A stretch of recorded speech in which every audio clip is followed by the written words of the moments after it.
औज़ुबिल्लाहि बिस्मिल्लाहिर्रहमानिर्रहीम। Dear students, आज हम पढ़ेंगे वोल्टिक और गैल्वेनिक सेल। जैसा कि हम जानते हैं इलेक्ट्रोकेमिस्ट्री चैप्टर ज़रा मुश्किल है, इसलिए ज़्यादा टीचर उसे छुड़ा भी देते हैं। लेकिन हम पढ़ेंगे, हम बेसिकली सिर्फ देखेंगे कंसेप्ट क्या है। बस अगर कंसेप्ट पता चल गया फिर आँखों की बंदे को याद हो गया। देखो वोल्टिक और गैल्वेनिक सेल दो तरह के होते हैं, पता है। एक इलेक्ट्रोलाइटिक सेल होता है, एक गैल्वेनिक सेल होता है। इलेक्ट्रोलाइटिक जैसे नाम से ज़ाहिर है, इसमें इलेक्ट्रिसिटी इस्तेमाल हो, और इलेक्ट्रिसिटी उस रिएक्शन को चलाने के लिए इस्तेमाल होती है जो खुद ब खुद नहीं हो सकता। फिर हम बल्ब खुद ब खुद नहीं जल सकता जब तक करंट फ्लो नहीं करेगा। तो गैल्वेनिक सेल, इसमें कोई इलेक्ट्रिसिटी का काम ही नहीं है, ये होता है स्पॉन्टेनियस, जो खुद ब खुद हो जाता है। इसके लिए बैटरी की ज़रूरत नहीं है, इसलिए वोल्टिक और गैल्वेनिक सेल। अब हम बढ़ते हैं आगे। कहते वोल्टिक और galvanic cell consist of two half cells that are electrically connected. अब कितने हाफ सेल हैं? हाफ सेल दो हैं। अब ये दो क्यों लिए हम? एक ही ले लेते। दो हमने इस वजह से लिए हैं क्योंकि अगर हम एक लेते, क्योंकि इसमें रिएक्शन है ना स्पॉन्टेनियस, दोनों जोन से है ना, एनोड और कैथोड में जो सोल्यूशन डिप किए हुए हैं ये बहुत रिएक्टिव हैं। अगर हम एक लेते वैसे ही रिएक्ट कर जाते, हमें पता नहीं चलता, रिएक्शन भी हो जाता। इसलिए हमने मेजर करना है, और अलग-अलग रखेंगे तो फिर काम भी ठीक है। इस वजह से हमने अलग-अलग सोल्यूशन लिए हैं ताकि ये बहुत रिएक्टिव है और रिएक्शन स्पॉन्टेनियस है, खुद ब खुद हो जाता है। अलग-अलग रखेंगे हम, जब कोई चीज़ कनेक्ट करेंगे फिर ही करंट रिएक्शन होगा। दो लिए। और इलेक्ट्रिकली कनेक्टेड का मतलब क्या है? हमने कोई वायर लगा दी है कि हमें पता भी चले ना करंट फ्लो कर रहा है। बेसिकली हमारा मकसद क्या है? हमें तो एडवांटेज चाहिए, जैसे हमें करंट चाहिए जो हमारे कोई एक्सटर्नल सर्किट, ये वायर जो से होगी एक्सटर्नल सर्किट से कनेक्ट होगी, फिर जब करंट फ्लो करेगा, इधर रिएक्शन होगा गैल्वेनिक सेल में, उधर से रेजिस्टेंस जाएगा करंट, और हमें फ़ायदा होगा, हमारा कोई बल्ब वगैरह होगा वो ग्लो करेगा। Because each half cell is portion of total cell in which half reaction takes place. आएगा दो हाफ सेल है ना, इस हाफ सेल में होगा, इस हाफ सेल में चलो फ़र्ज़ किए इधर ऑक्सीडेशन होती है, रिडक्शन होती है।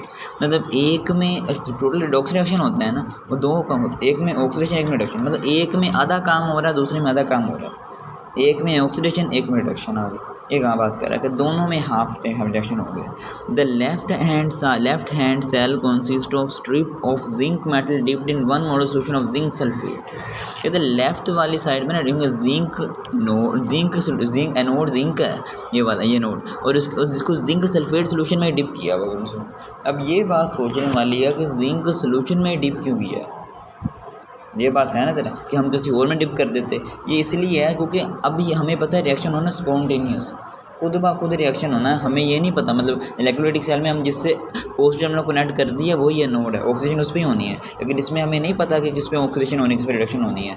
इसलिए हमने एनोड को जिंक है ना, जिंक को जिंक सल्फेट में इसलिए डिप किया है कि हमें ये नहीं पता ऑक्सीजन रिडक्शन है, लेकिन हम कहते हैं जो भी हो उसके लिए रॉ मटीरियल तो एनफ हो ना। अब जिंक है चलो ज़्यादा है, इधर ऑक्सीडेशन होती है, रिडक्शन होती है, जो भी हो, लेकिन अच्छे तरीके से तो होगी ना। कोई चीज़ ज़्यादा है, एनफ रॉ मटेरियल तो है ना, कुछ भी हो। ये बात कर रहा है, मतलब ये नहीं पता क्या होना है, लेकिन जो भी होगा वो होगा अच्छे तरीके से, क्योंकि रॉ मटेरियल हमारे पास एनफ है। ये नहीं होगा कि आधा होगा रिएक्शन ख़त्म हो जाएगा, ये नहीं है। एनफ रॉ मटेरियल है हमारे पास। देखो अब हमने ये बेसिकली डिसाइड होता है रिडक्शन पोटेंशियल की बुनियाद पर। ये आगे हम पढ़ेंगे रिडक्शन पोटेंशियल का टेबल।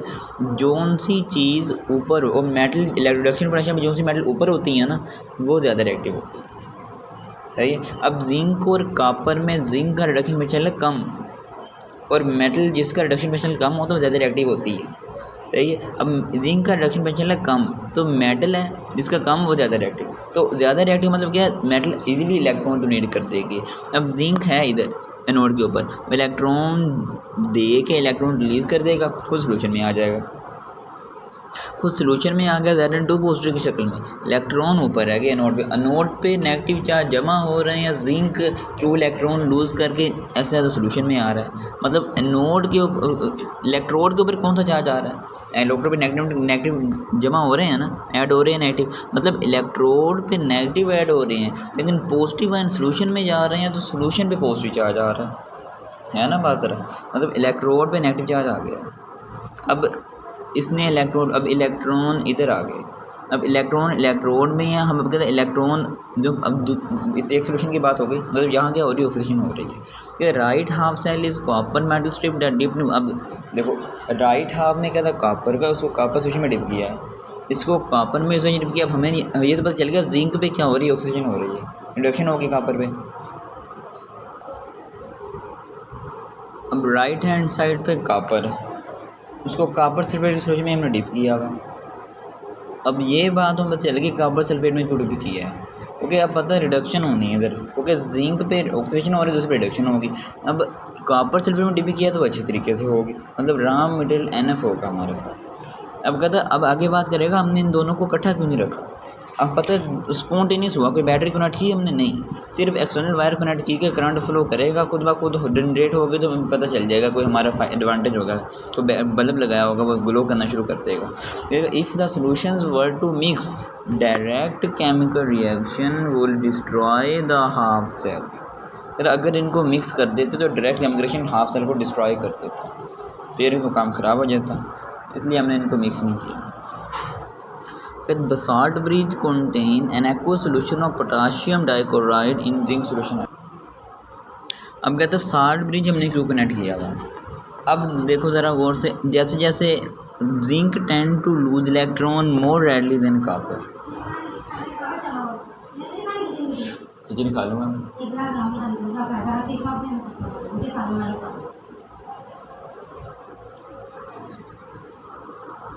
अब zinc tend to lose electron more readily than copper. Zinc copper से इधर इलेक्ट्रॉन डोनेट करता है, तो जिंक का इलेक्ट्रॉन लूज कर करके सोल्यूशन में आएगा, नेगेटिव चार्ज एनोड इलेक्ट्रोड पे जमा होता जाएगा। अब ये एनोड के थोड़ा नहीं कह सकते, ये बाद में हम डिसाइड करेंगे जब रिएक्शन हो जाएगा। ओके, ये कौन सा बैटरी कनेक्ट की है कि यहाँ पॉजिटिव बैटरी कनेक्ट की है, नेगेटिव जो पॉजिटिव इसको पॉजिटिव कर देगा, ये ऐसे नहीं है। ये खुद ब खुद रिएक्शन होना स्पॉन्टेनियस, ये हम डिसाइड नहीं कर सकते कि कौन सा एनोड है। रिएक्शन होने के बाद हमें चलेगा कौन सा एनोड है कौन सा कैथोड है। सही हो गया।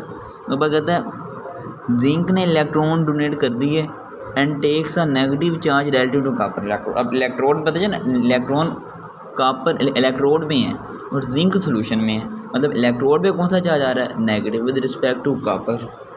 क्यों जिंक पे नेगेटिव है, क्योंकि जिंक का रिडक्शन पोटेंशियल कम है और मेटल जिसका रिडक्शन पोटेंशियल कम होता है वो ज़्यादा रिएक्टिव होती है। मेटल का काम क्या है, उसने इलेक्ट्रॉन डोनेट करने हैं, तो वो इलेक्ट्रॉन जल्दी लूज करेगी as with respect to copper. If the external circuit is closed by connecting the two electrodes, the electron flow from zinc through the external circuit to copper electrode आ गए। अब इधर नेगेटिव इलेक्ट्रॉन्स गैदर हो रहे हैं, अब जहाँ negative electron negative charge ज़्यादा है वहाँ से फ़्लो करेंगे, इलेक्ट्रॉन भी हैं, हर चीज़ हायर से लो की तरफ फ़्लो करती है ना, इधर हाई है फ़्लो करना शुरू कर देंगे लो की तरफ। अब एक्सटर्नल सर्किट में करंट फ्लो करेगा जिंक इलेक्ट्रोड से कॉपर इलेक्ट्रोड की तरफ। ठीक हो गया, सही। The following half cell reaction occur at two electron. अब जिंक ने इलेक्ट्रॉन लूज किए हैं तो जिंक पे ऑक्सीडेशन हो जाएगी। अब यहाँ इधर इलेक्ट्रॉन आएंगे कॉपर इलेक्ट्रोड के ऊपर।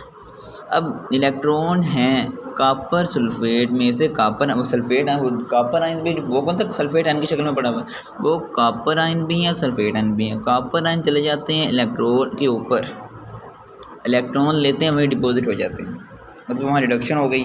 अब ओवरऑल रिएक्शन देखें तो ये बन जाता है zinc Zn plus U2 positive तो Zn2 पॉजिटिव प्लस में ये रिडॉक्स रिएक्शन हो गया।